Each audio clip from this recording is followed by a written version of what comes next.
All right. Right. So let's get back to it.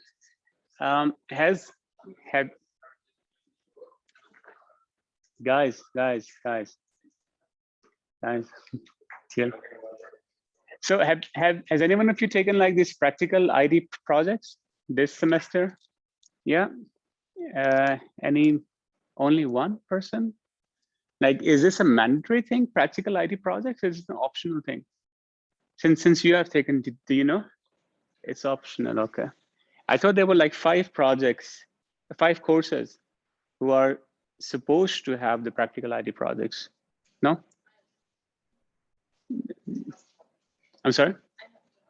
Okay, you have to have it, but you didn't. Okay, good to know. All right.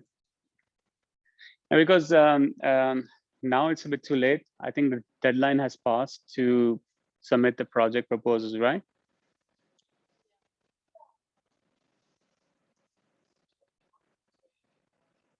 Okay, because there are like, I submitted 4 or 5 AI-based projects in those practical ID projects.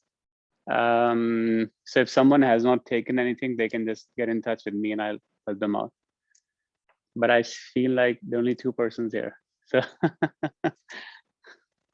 okay.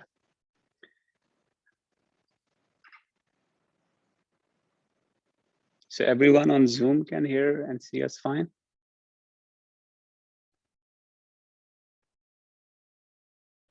No, no one has answered. Okay, cool. Thanks. All right. Yeah, another way to kind of show what goes into a successful algorithm or the model is like a lot of focus is on data itself. If you think about the model, so when I say the algorithm, when I say machine learning algorithm, and I also talk about model, the model and the algorithm are the same thing. So this is the machine learning terminology you use when you say when someone says what kind of model you use, they're asking what kind of algorithm you use. An algorithm, as we discussed, is always like the final stage for your machine learning application. So it's a very well-known fact that the algorithm or the model development takes only 15% of your actual focus on machine learning. The other, everything else is regarding data. You have to understand the problem. You have to do data cleansing. You have to do feature selection. Once the development is done, you have to deploy it. Then you have to continuously update it. We were, as part of my startup, we're like writing a research grant proposal for Oslo commune. And we identified, so we had a use case, right? The startup is working using data annotation techniques. So we wanted to use artificial intelligence to pre-label the data sets. So what I'm trying to say is that we covered data labeling part, right? Where you're shown an image and you have to draw like a box around it, or you're shown, yeah, that's the most easiest example. You're shown an image and you have to show or draw around a box around it saying like, if that's a data labeling, if it's a human or an animal, a dog or a cat, for example. So what we wanted to do was, this is a manual process. Humans have to do it for the algorithm to understand. So we wanted AI to pre-label the data sets with the box already drawn, and a human can actually approve or disapprove it. So we started doing evaluation of how many persons work this is. And interestingly, one person can do it on their own. But that is what we call a proof of concept. Like, it's very easy to make a proof of concept, but that will be done in like 1 or 2 months. But the actual problem starts when you take it to production. So you make an algorithm, You pick the data which worked fine, you pick the algorithm, you had a very good algorithm, feature sets are good, everything is fine. But let's say you've spent 1 month on it. The remaining time, which is approximately 11 months, will be spent on integrating that algorithm with a real world example. So now you need to make sure that you have continuous data coming in. That's an integration project. This is not an AI project, but you as an AI developer have to do this anyway. So then you have to make sure that the real-time data comes in. In our example, we had to make sure we had to take that into estimate. Then, since algorithms are not 100% accurate, since AI algorithms are not 100% accurate, there's always an error rate in them, 10%, 12%, some cases 20%. So you have to identify when it failed, and when it failed, you have to catch those exceptions. So the 20%, the algorithm in our scenario, when it was unable to identify an object, why didn't it do that? You have to make like an exceptional use case which kind of logs that examples. That can be a problem with the picture, that can be a problem with the model, but you have to save that event and then investigate that event. So what we identified was that the algorithm itself was very easy to make. So we set aside a timeline of 1 month for it. But integration and the maintenance part, we put around 11 months on it. So in traditional software projects, where the budget would be 1 month of work plus 1 month of support, then you identify 2 months of work. Average salary right now for a programmer is 550,000 krona per year. So you would just pay that programmer like 2-3 months of salary. But for an AI development, that is multiplied by 10 times. So we had a budget of 3 million kroner, and the whole budget was used up in this one application alone. So AI development is expensive. It's expensive because it's not hard to develop. But yeah, it's hard to develop, but it's also hard to integrate with the real world example, and it's hard to maintain. So, so traditional software development is much easier than AI-based development. So tomorrow, if you become managers or if you start your own startup and you're given that task that you have to build up your own AI team, you have to consider all these aspects. The estimation for your department would be more expensive. It would be harder for you to develop an algorithm. It's a very cool thing I was discussing with my team today, and we said like, the thing about data science, the thing about AI is, you can never be certain that it will succeed. So you're working in an organization, you're given a use case to work with, and you are successful in building that use case and you put it into production. It might fail. I mean, you don't know what kind of result will come out. People might not like that of the 10 times they tried your application, 8 times it was fine, but 2 times it gave a wrong result. People might get pissed about it and they'll be like, they don't like the solution. Then your algorithm has failed. Not because the algorithm itself was wrong, but people didn't like it. So there are a lot of uncertainties around AI. So that's one of the reasons inside Norway, you do not see a lot of adoption of AI technologies. I mean, AI has been around for a long while. All other countries are doing a lot of work on it, but Norway is still a bit slow in that area, just because technology-wise and business-wise, it's a bit harder to adapt.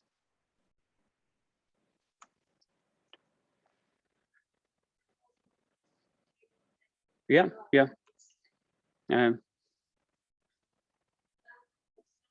For I think the other one. Okay, right. So yeah, the question is, what would be an example of the other as shown over here? So the other is like everything else from deployment, integration, or these kind of things. Everything other than what's mentioned over here. So one example would be deployment to the cloud, for example. Okay, a lot of the examples you will get, real world examples you will work with would be textual data. You will work with image, and that's fine, but a lot of the work we do, that's also with text data. So let's take a practical use case, right? Let's assume that you have been given a text file which contains 4 columns, and they have 4, and then they have a lot of information underneath. And this is 1 MB of file. All right. And it's a very simple data set. It's a data set of customers in a bank who have an ID. It has information on when they join, and it also has information on their income and has a credit score attached to them. Now, you are going to use this. I don't know what the use case is, can be any use case for machine learning, but the task is to identify a few features on it. And it's a very, I mean, if you look at this data set, you cannot create anything from client ID. Client ID is just like, it's an ID, right? What can you do from an ID?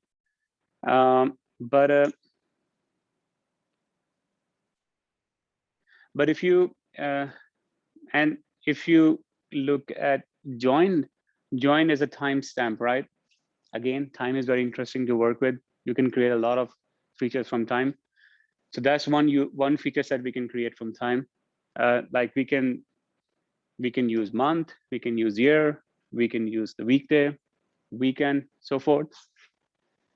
You also have information regarding income and credit score. Now, can anyone think of any features which we can identify apart from the timestamp, apart from time?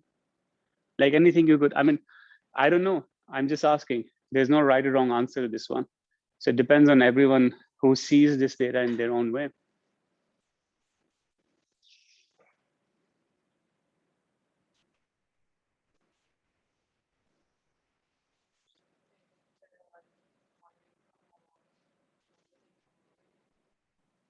Yeah, that's actually a good point. So one feature set would be a high income or low income. Yeah, good. Anything else? So you could apply the same principle to score, high score or a low score. Then another feature could be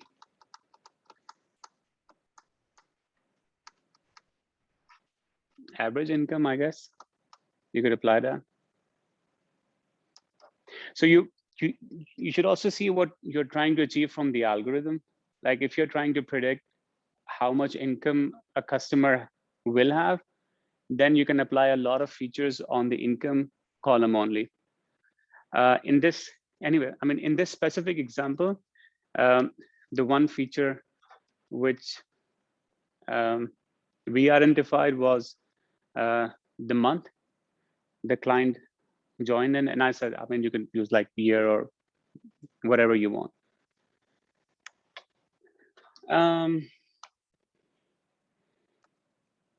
Okay. Other thing they did, like,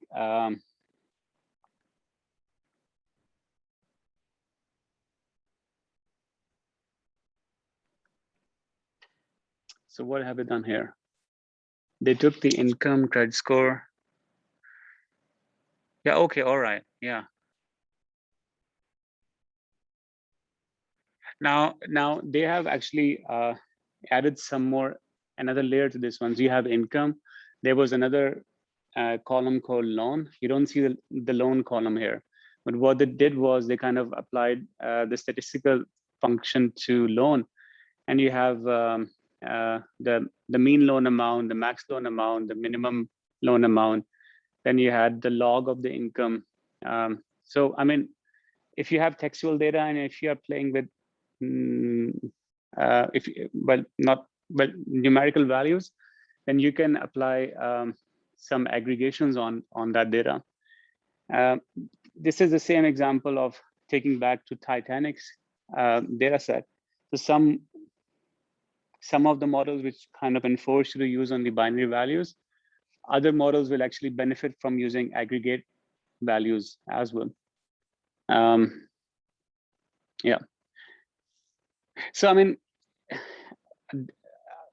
a data set which contain only 4 columns is now almost 10 columns big, 8 to 10 columns big. Okay.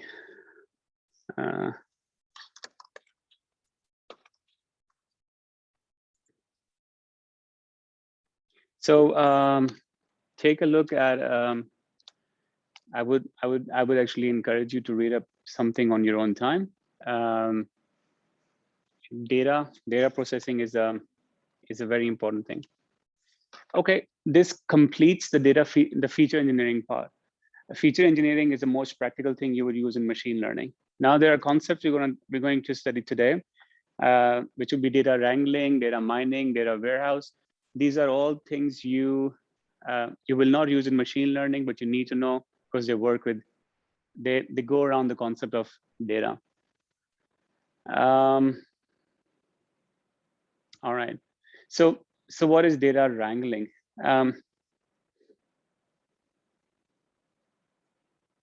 Wrangling is very similar to transformation. Like you pick up the raw data from one source and you transform it so that you can use it for analysis in another area. Is called data wrangling. I mean, very simple example would be Excel. You can use Excel to do data transformation. You could just pick up.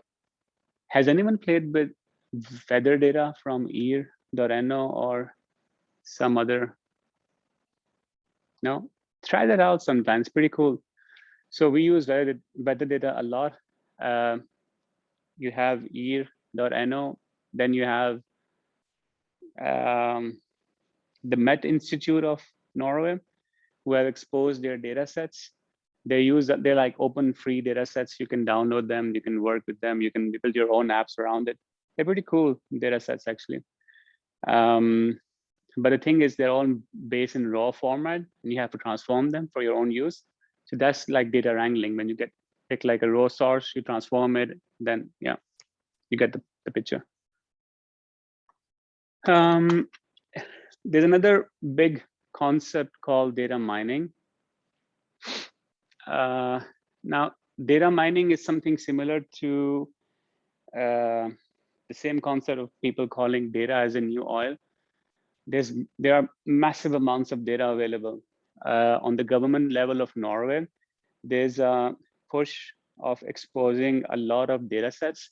So the new government we have, not the new government, the new technology minister of Norway, I don't know his name, but he is pushing, or his office is pushing to share data within offently and private, or not private, but on a national level, we should share as much data as possible. Why are they doing that? Because, well, offently companies are owned by the people of Norway, right? So if the offently companies have data on you, your travel patterns, your movements, you should be allowed to access them. That's one reason why. But the other reason is they want to expose the data. So we as private people can build apps around it. And this is also to foster innovation inside the country. So they're focused, they're calling it the data economy, which is correct. I mean, everything produces data. But the problem is most data is garbage, as we discussed earlier. Like data produced by Skatteetaten is useful to a person who is interested in taxes. A person, you, for example, might not be interested in taxes. What would you do with that data, right? Data, for me, is interesting about you going around inside Oslo. If you have an app from Router, we're not allowed to track you, but if we were, that would be very interesting from an AI perspective. But for you, it might be a waste. Like your phone is recording data. If you have an Android, it's already recording wherever you go. Apple also does that, right? But how many of us go down and use that data? It's nice to have that data, but we don't really use it. It's useful for Apple and Google. But for us, it's like, yeah, data is there. It's just But then if this data is just lying there, you're not using it, it's no use for you. It's waste, right? But when you start looking into that data and you find something useful which can be useful for you, that is called data mining. And the name kind of says all, you mine the data. It's very much similar to crypto mining. No, it's not similar to crypto mining. That's a completely different process. So I'll take my words back. So data mining is actually just looking for good patterns inside the data. Okay, data warehouse. How many of you have heard of data warehouse? You have, okay. Anyone else have heard of data warehouse? Cool. How have you heard of data warehouse? In what context? Just curious. Yeah.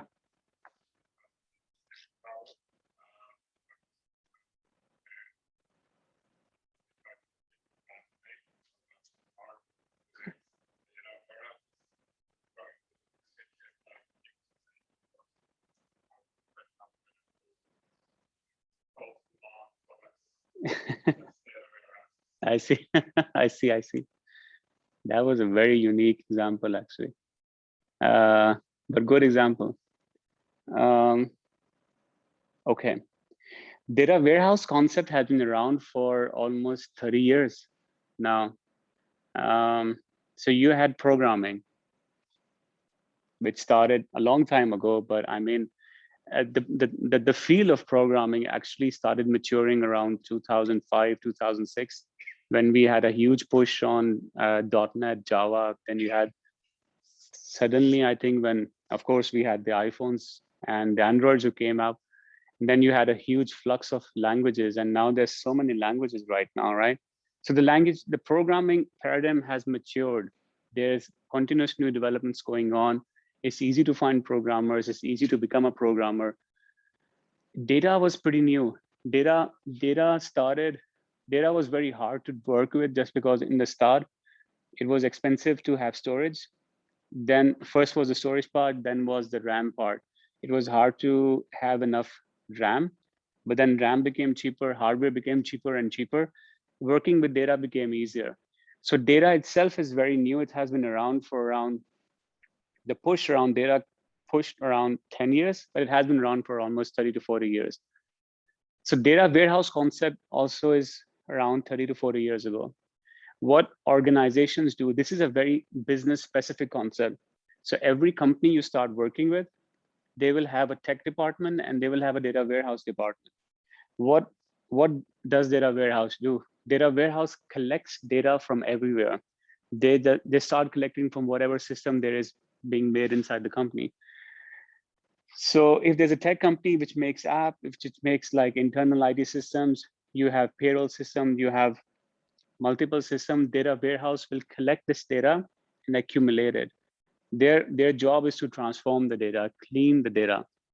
And once they clean the data and transform it, they then make reports on it. So for example, in Router, we want to see how many people take our transport. Why do we want to see that? Because Router is a private company, but it's owned by Oslo and Beacon Commune, right? So our payment is very special.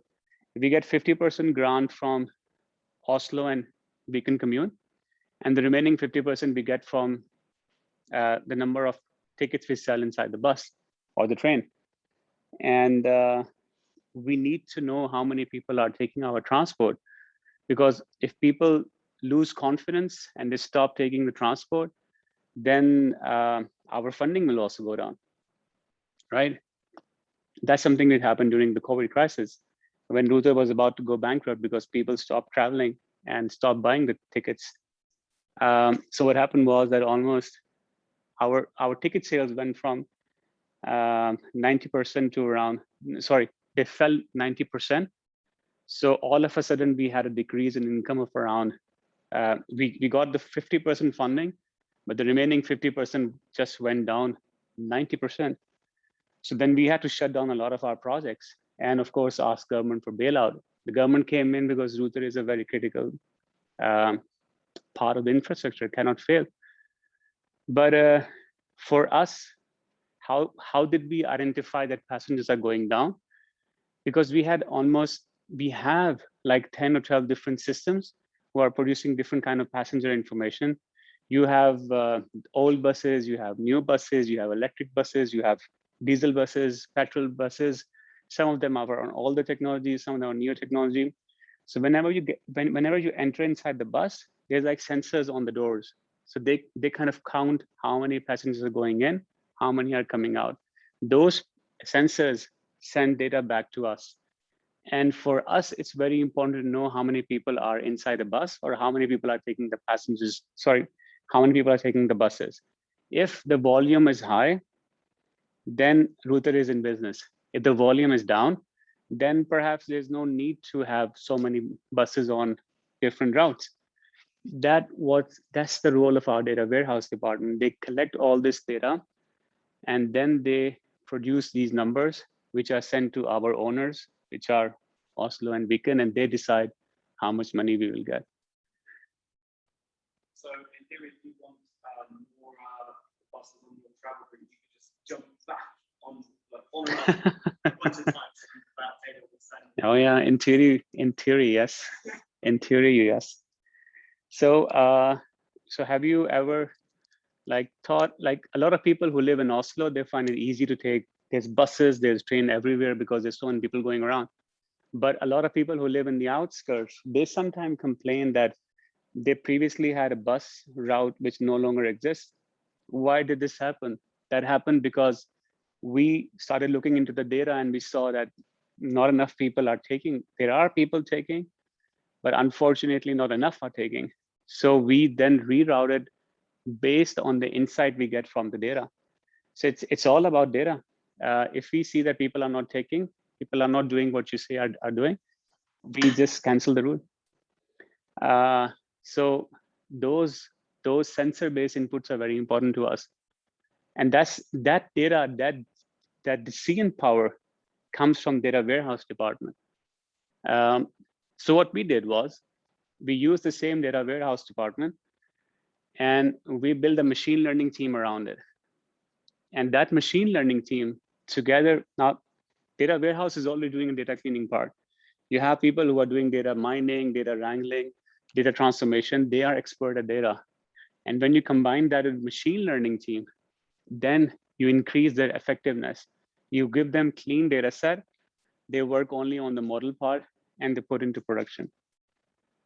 So that is where my department comes in. That's a data science department, which works with the science of data. So that department has a data warehouse department in it, team in it, and a machine learning team in it who work together. And they create reports, which are then sent to everyone inside the organization. So this is very, I found this on Twitter. This is pretty cool.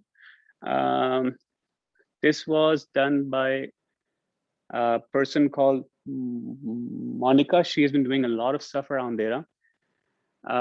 She identified the data science hierarchy of need. So now I'm going to talk about data science. What is data science? Data science is the science around data, and it's not complicated. It's exactly what we have studied in these two lectures. This is like you have to identify. For you to be able to identify what kind of data you need for AI, you have to collect that data first. It's all about collection first. You identify data sources. You're like, now I have the data sources. You then have to move them to a specific storage. You're either working with cloud, you're either working on your computer, or you're working on an in-house server. You have to move that data somewhere. It could either be coming from the IoT devices or just an export of an Excel file. Then you have to do data mining, data wrangling. By that, I mean you have to explode the data set, do some transformations on it. You have to apply features on the data set, which would be aggregate the label part. Once you're done with that one, then you'd start making algorithms on it. That's the learning and optimization part. And when you are done with that one, that's where you can say that now you have made an AI algorithm. So, I mean, It's a very nice hierarchy of needs. This is the way they have designed it. And this is exactly how we do it in real life. You start with the collection phase, you move all the way up, and then you're like, now we have achieved to make like an AI algorithm.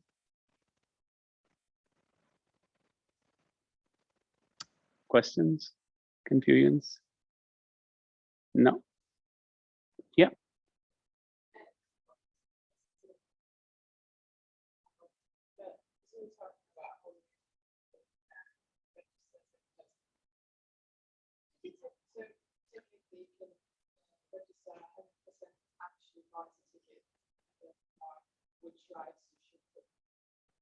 Good point, right? Right. Very good point.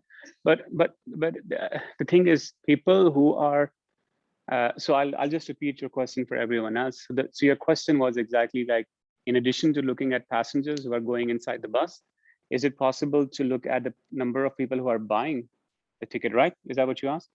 And see and put control on them, right? Yeah. The problem is we are not allowed to see the location of a person. So we don't know where are they buying the ticket from. Of course, you have the terminals, right? You can, but those are also being phased out now. The only ways you can buy tickets right now is either through a kiosk or like 7-Eleven or something, or you can buy it through your phone. We know you're buying it through a kiosk, but that doesn't do it any good because it's a very old data. But if you're buying through a phone, we don't know where you are because by GDPR, we're not allowed to access that information. Even if we were, it's a huge legal issue to identify where people are. Or so one of the projects which I was trying to push in Router was to have like cameras inside the buses or inside the train, just to count the number of people, just that. And I wasn't allowed to do that because it's a huge legal risk involved that we might be able to identify some people. Yeah, so it's just a data privacy thing. Yeah.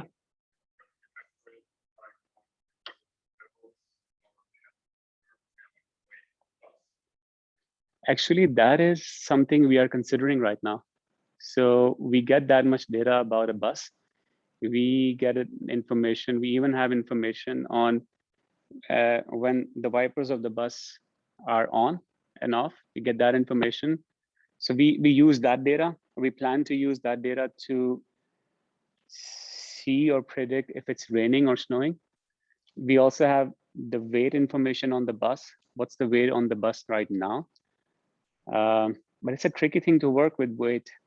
Yeah, but so we get a lot of data, but we are still scratching. But there's a very smart team working with that data right now.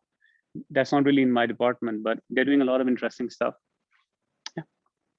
What about data collected on whereabouts the tickets would be issued? You're allowed to collect something like that to set up. Yeah, the tickets will be issued, right? So what kind of data do you have in mind? Just location. Location. To, you know, if you want to, because I know that certain areas in Oslo are a little bit more heavily checked. Yeah. Than other areas. Or we're not allowed to collect location at all. Use location for where the ticket was issued. No, I don't think so. So no, we are not allowed to check location at all. We can't do that just because of GDPR. Every kind of government service, they're not allowed to access your location at all unless and until you approve it.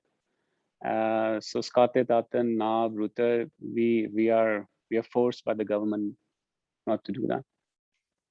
It would be wonderful to have the location from an algorithm point of view, but you're not allowed to have that. You know, GDPR makes life much more difficult, but on the other hand, as you consumers, people, I'm also a consumer, it's a very safe society to live in, knowing that there are laws to protect your data. Any other questions? I get a lot of Router questions, but not a lot of AI questions. But that's all right. Okay, wanted to, yeah, data science. So chances are, if you talk about machine learning and AI, you would hear a lot about data science. chances are if you go for looking for a job, you will see that people are looking for data scientists. It's the same thing: machine learning engineer, data scientist, AI engineer, deep learning engineer, AI engineer. They're all the same words. If they're looking for data scientists, they're looking for a person who can do more work on data and less on machine learning. But in reality, that's what machine learning engineers do. They work more with data and less with AI programming. So, so don't get confused by those words. Okay, I'm gonna finish up soon, but yeah, it's kind of the last slide we have. So if you wanna do an evaluation of what's the difference between data science and AI, yeah, I think the biggest problem would be that data science is focused more on data itself. How would you use that data going forward? And AI is more purely applied to the development of the models. So data science is very practical work. AI is very theoretical work. AI is much linked to a lot of, so in AI, when you talk about the field of AI, half of it is dominated by the PhD researchers who are creating new algorithms, who create more models, who kind of identify new ways of doing things. And the other half is actually the AI engineers who do a lot of practical work. It's 50-50. Data science is pure practical. You pick up data, you do transformations on that data, you produce some valuable insights. So the work I do as a data scientist at Ruther would be different from a work done by you as a data scientist at Skattetat now or anywhere else. Why? Because data is different. But a work done by me as a Java programmer and you as a Java programmer would be very similar, because we use the same framework, we use the same standards, we use the same language. The business is different, sure, but a lot of our things will be the same.